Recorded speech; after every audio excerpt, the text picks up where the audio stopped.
Yo, what's up, everybody? Friday, April 26th, my birthday today.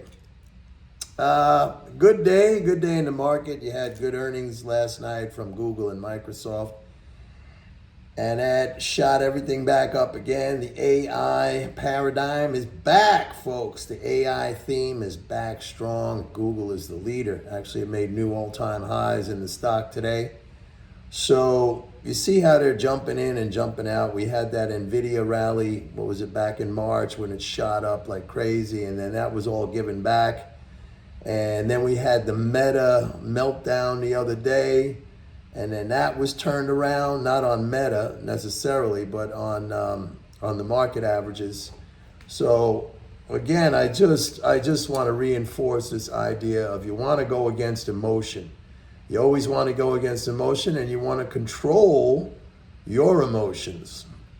Now, the market is, I think, still in a condition where we could see a significant amount of back and forth action right now. We still have that April tax drain, which there's still about 340 billion to be recovered. Remember, that was a 368 billion drain from peak to trough. That's like the biggest I've ever seen.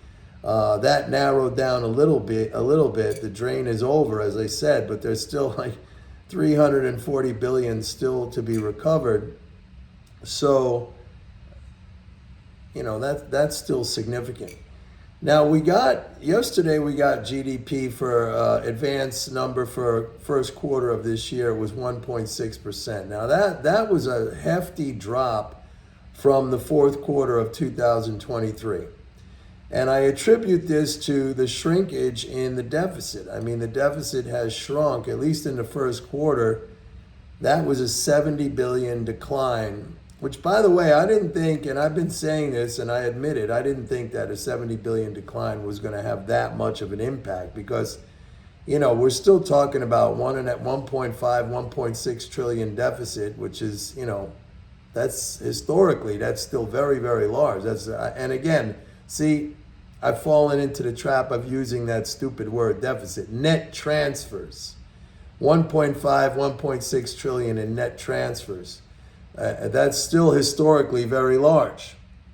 But the first quarter did see a reduction, a year-over-year reduction of 70 billion. And now it's down, the year-over-year reduction is down 130 billion, 132 billion to be exact. So if a 70 billion reduction in the first quarter led to, what is a significant slowdown in economic growth, I don't know if we could handle like another 70 billion or 140, 150 billion year over year drop in the deficit. That's going to bring growth close to zero. Now, I want to give it a little bit more time because typically you get these calendar issues year over year. They don't always line up. So I don't know if that 132 billion that I'm seeing right now is going to be the number. It might, trend towards something a little bit more, maybe around 100 billion or something back to the 70 billion that we saw. We just got another increase in spending with that defense bill, that Ukraine, Israel, Taiwan thing, and some more student loan, stuff that Biden did. So we'll have to see. But if the net transfers, I keep saying that, if net transfers continue to shrink, then we're going to trend closer to zero growth. And that, everything I do is about growth. Okay, it's not about monetary policy necessarily, although we know that the rate hikes have increased interest income transfers, so that's been a positive. But everything I do, the core of everything I do is about growth. If the economy is growing, then corporate profits are going to rise. And if corporate profits are going to rise, the stock market's going to go up. Then you have, ancillary things going on, like maybe some inflationary pressures.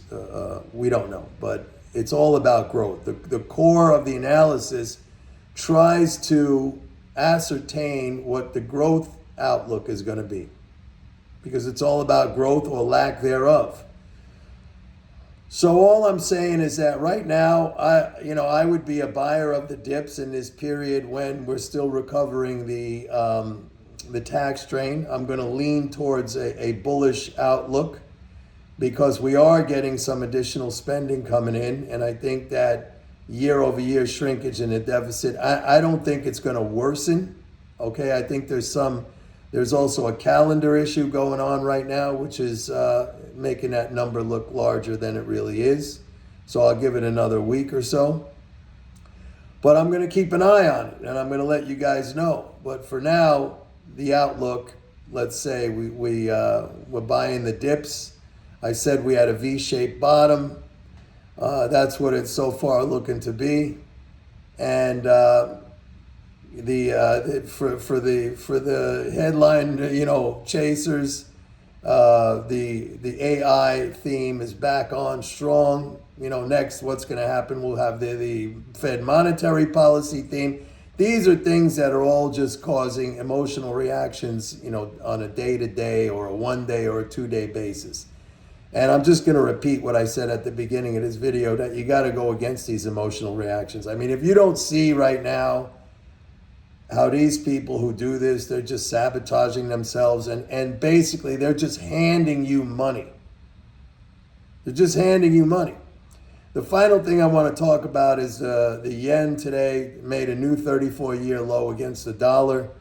If you remember back in November of last year, there was a rumor going around that the Bank of Japan was going to end its negative interest rate policy, and the monetarists, of course, so predictably, they jumped in, they started buying yen like crazy. I remember there was an overnight spike. It lasted a little while. They pushed the yen up to a 5-month high at that time back then. And I made videos about it. I said, you got to sell the yen. You got to sell the yen. It's in a downtrend.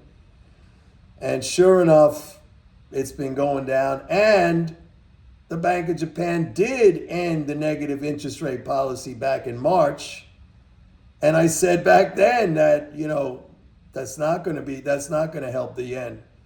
So once again, we're seeing, how many times do we have to see the monetarists fall flat on their faces because they have the whole understanding backward or wrong?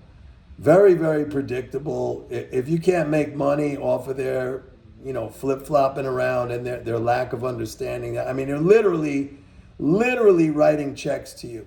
So take advantage of that, folks. Take advantage of that. Anyway, that's it for today. It's Friday. I'm heading back to LA on Monday. So I won't be able to make a video, but my next video will come from Los Angeles. Take care, everybody. Have a nice weekend. Bye.